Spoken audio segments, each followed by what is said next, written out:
Nauwi sa engkwentro ang operasyon ng pulisya laban sa dalawang armadong riding in tandem sa barangay Anunas, Angeles City, bandang alas 5:30 kahapon.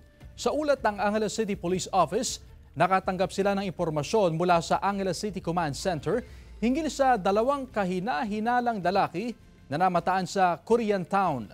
Dahil sa sunod-sunod na insidente ng snatching sa lugar, agad na nagpadala ng mga tauhan mula sa Police Station 4 at Criminal Investigation Unit para magmanman hanggang sa magkaabutan na nagresulta sa engkwentro.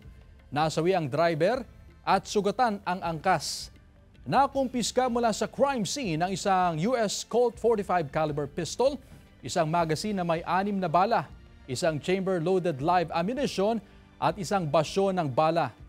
Dinala sa ospital ang sugatang sospek. Ayon sa pulisya, modus ng mga sospek ang mang-snatch at mang-hold up sa mga Koreano.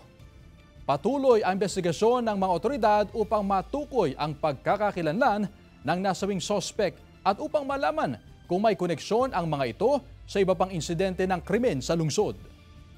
Nung makita nung mga pulis natin, pilit nilang pinapatabi, nagpakilala na sila ng pulis sila dahil nakasibilyan ng mga pulis natin. Imbes na huminto sila, binilisan nila yung takbo at saka binunutan nila ng baril yung pulis, tinutukan.